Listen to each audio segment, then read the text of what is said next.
Laurie Cardoza-Moore, and this is Focus on Israel.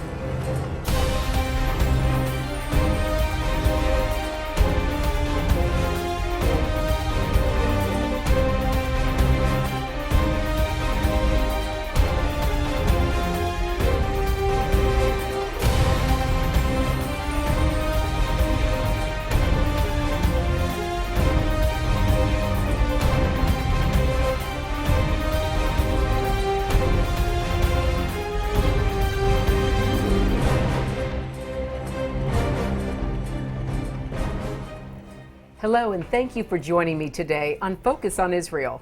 My name is Laurie Cardoza-Moore, a wife and proud mother of 5 wonderful children.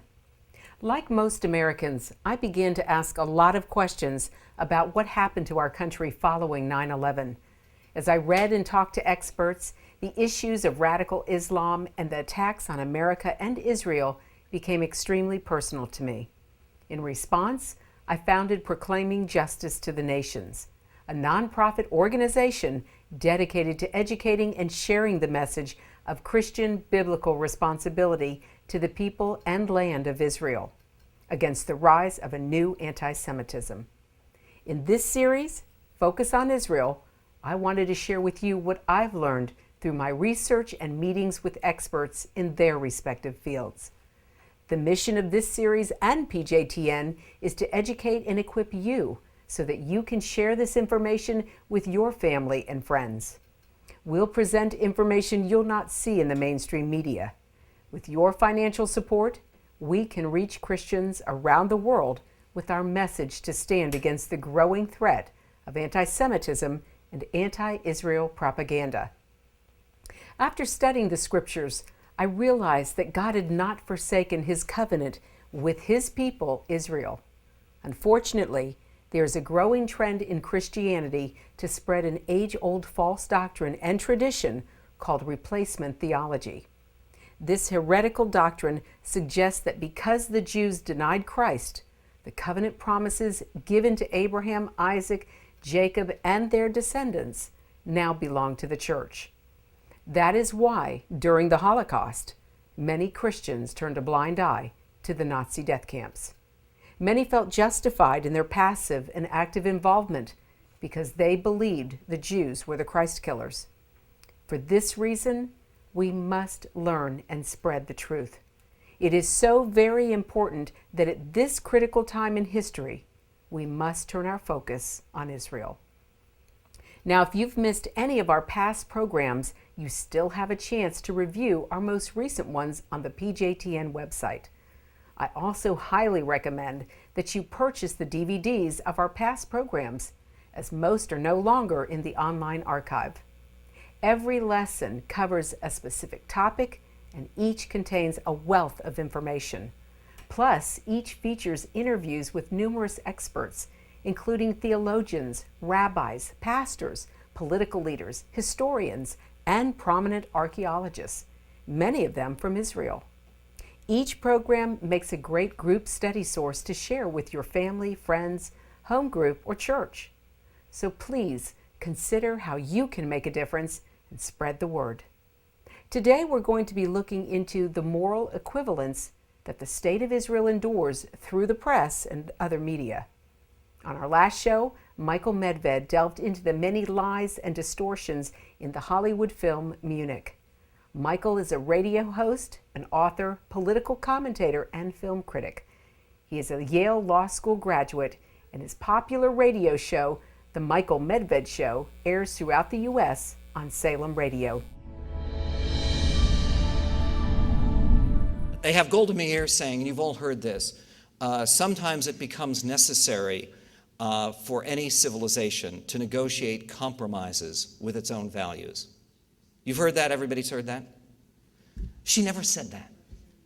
It's completely invented by Tony Kushner. How do we know that she never said that? Well, first of all, the historical records are pretty clear, but also because Golda Meir did not believe that striking back at Palestinian terrorists was a compromise with civilized values. It was upholding civilized values. Because the purpose of that striking back, again, was not this bloodlust as it's portrayed in the film. It was protection, and that brings us to the third area. the movie very clearly questions the idea of using military force to protect ourselves against terrorist violence.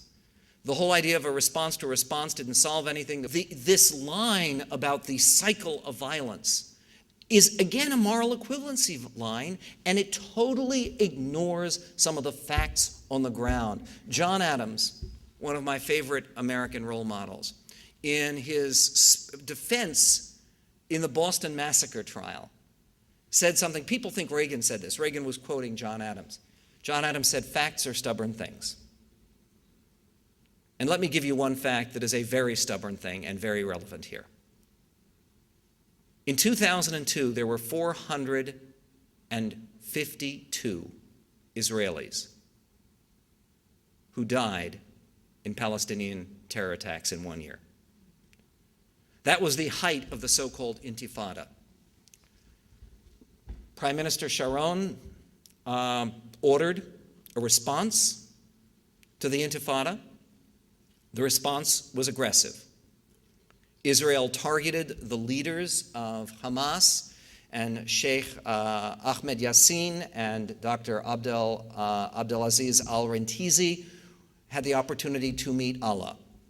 And they killed many of the leaders, the top leaders of Hamas. And they reoccupied big sections of the disputed territories. The result has been 452 dead Israelis in 2002. How many dead Israelis in 2005? Anybody know? 45. In other words, terror casualties on the Israeli side went down 90%. How about on the Palestinian side? Terror casualties went down 75%, because with less terror attacks on Israel, there was less need for retaliation. And also with the Israeli presence, the Palestinians didn't do quite so well at killing each other as they do when left to their own devices. Many of the numbers which you see, you probably have seen these numbers. The UN says 3,000 Palestinians have died in this latest Intifada. Of those 3,000, at least 1,000 are Palestinians killing other Palestinians, so-called collaborators and others. In any event, the point about this is that the idea that violence never solved anything, that violence doesn't work, that responding to terror doesn't do anything. Spielberg says a response to a response doesn't solve anything. It does. It does. We've seen it before our eyes. We have gone from 452 dead Israelis to 45. 45 is far too many. But it is a huge improvement. And by the way, the same thing happened in the era of Munich and of Operation Caesarea. Read Aaron Klein's book. As I mentioned, he was a guest on my radio show. It is very clear, and all the histories will show it. The Israeli attack on the terror masters that is dramatized in Munich, in the film, it shows an increase. There is a long speech that one of the Israelis gives. He says, well, look, since we began this, they have planted letter bombs. They have done the Athens airport massacre. They've massacred people at Lod airport. No sooner do we kill terrorists than new ones spring up.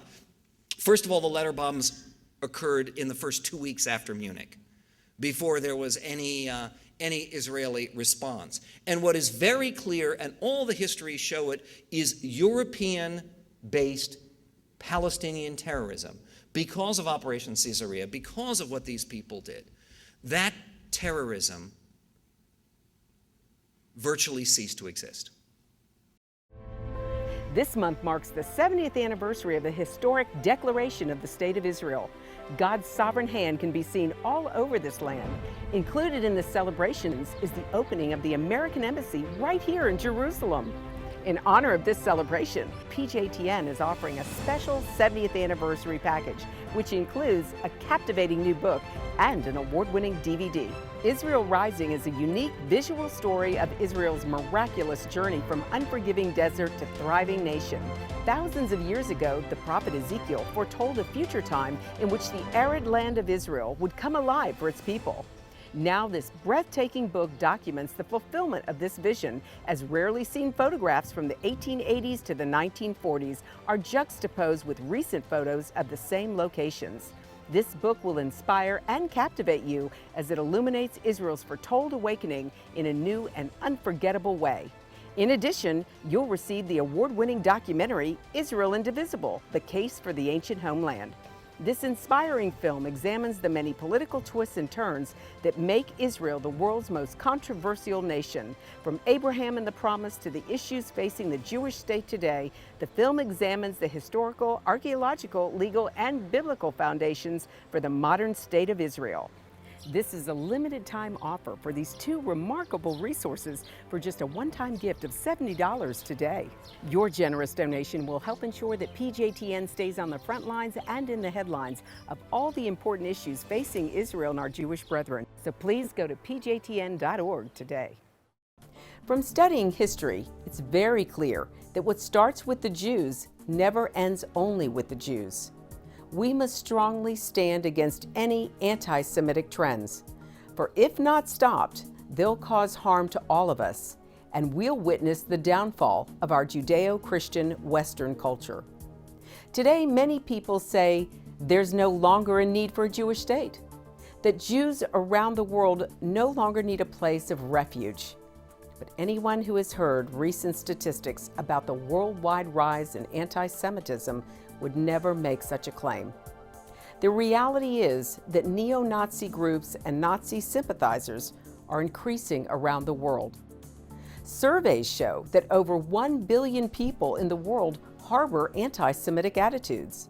Close to 50% believe that Jews have too much power in the business world, and 2/3 of the world's population has never heard of the Holocaust or believe the historic accounts of it are inaccurate.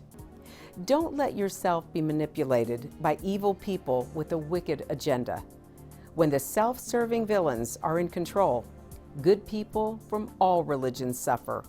Muslims, Christians, and all people of conscience should stand proudly and show respect for a country that gives so much to the world in so many ways.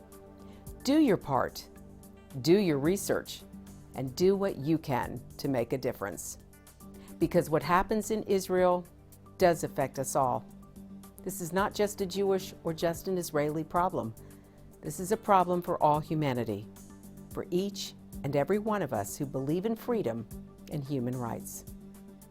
Learn more about what you can do at pjtn.org.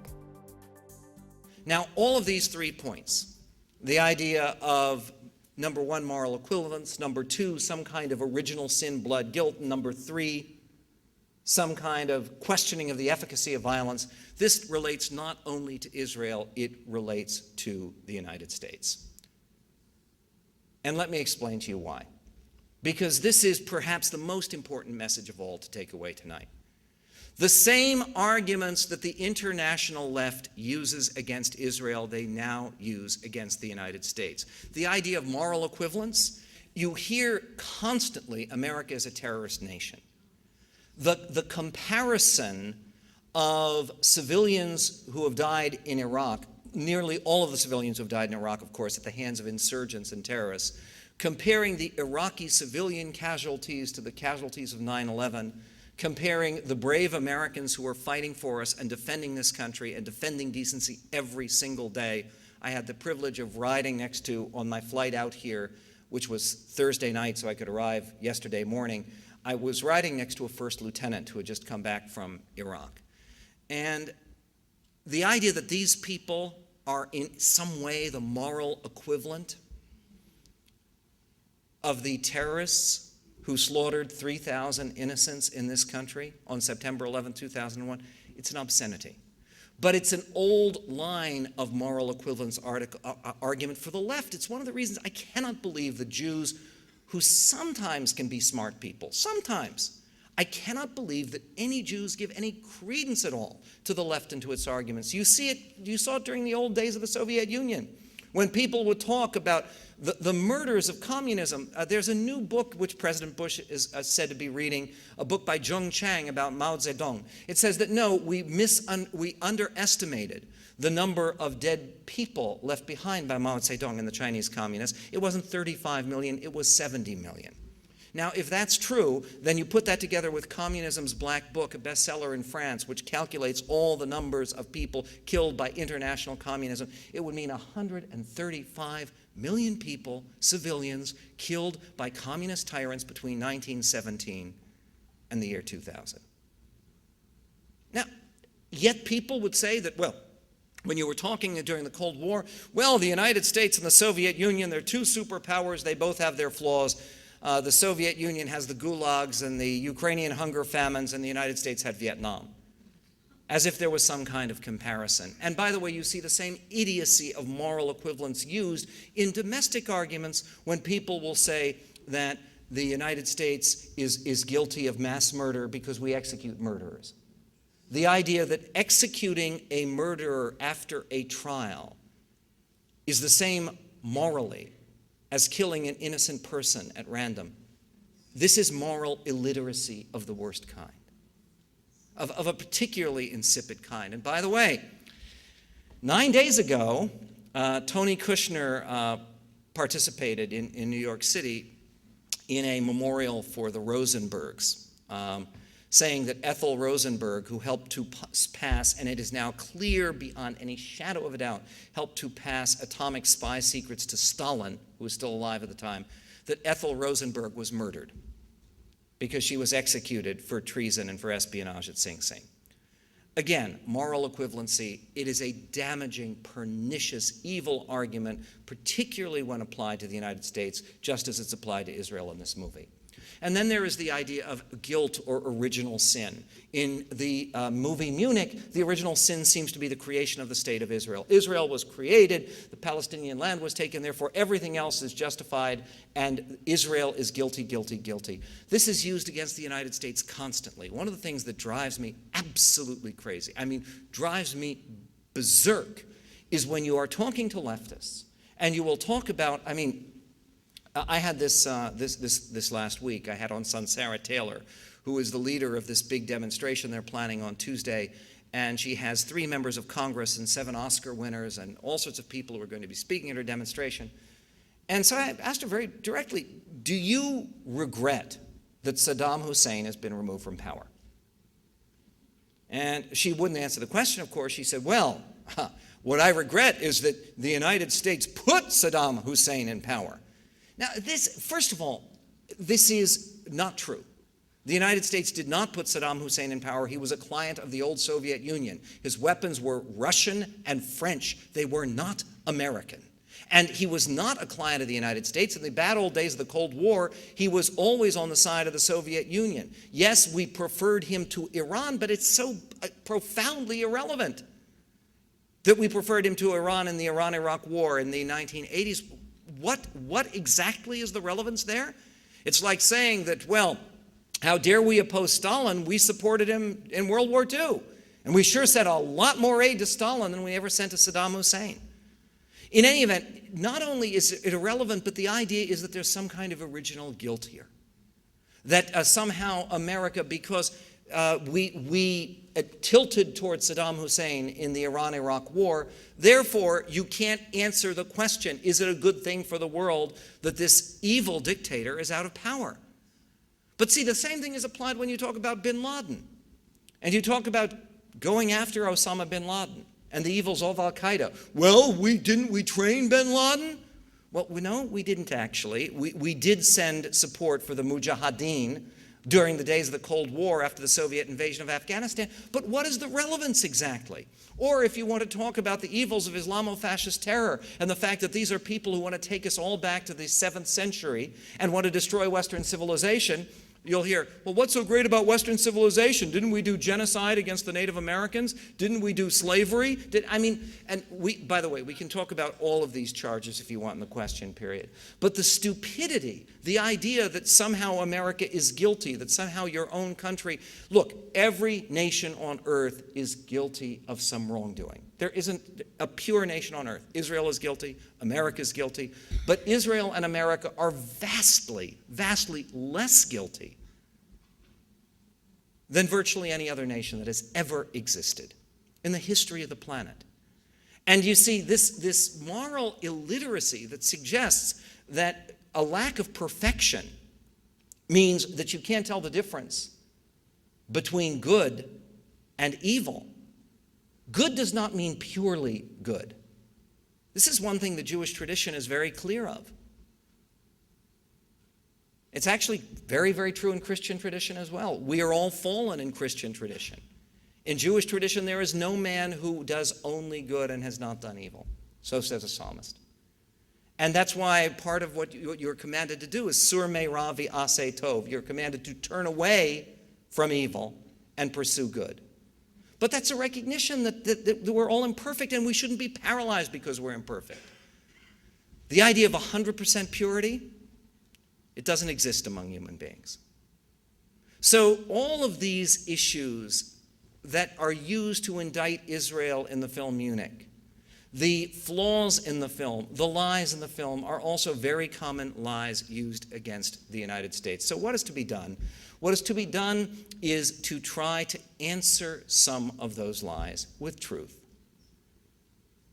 The way to answer wrong turns is with right turns, which is one of the reasons I chose that title for my new book. And one of the ways to answer the kinds of lies that are promulgated by the likes of Spielberg and Kushner and so many of the Hollywood elite is to write about it and to talk about it and then to use the medium of motion pictures to send a different message. Now, you may say, this is very peculiar. Isn't it peculiar? Because the people who are trying to put together this informational film, this documentary film about Israel, don't happen to be Jewish. Yeah, but guess what? Kushner and Spielberg are. The widow of Moni Weinberg, who was one of the Israeli athletes killed at Munich, said recently, she said 3 days ago on Haaretz, in a leading Israeli newspaper, she said, with Jews like Spielberg and Kushner, we don't need enemies. Unfortunately, we have enemies. But fortunately, we also have friends. And one of the things that I believe with all my heart is that the future of not just Israel, but the future of the United States of America depends upon the alliance between serious Christians and serious Jews. People who are morally serious in both camps, people who understand the role that I think is so obvious that God has played not only in returning the Jewish people to our land after 2,000 years of exile for many of us, though they rightly point out, of course, there has always been a continuous Jewish settlement in Israel, but also the role that God has played, which is not a small role at all, in the United States of America, in sheltering, in protecting, in nourishing this land. Nothing marks the early 21st century more harshly than suicide terrorism, a morally depraved practice of blowing oneself up amidst civilians. In the meantime, Israel's policies in the Gaza Strip and Judea-Samaria, also called the West Bank, are described as state terrorism. Therefore, not only both the Palestinians and Israel are guilty of terrorism, but Palestinian terrorist acts are understood as a reaction of a defenseless people, their only weapon against a far more powerful force. What choice do they have? If I had so little hope, I too might feel that way.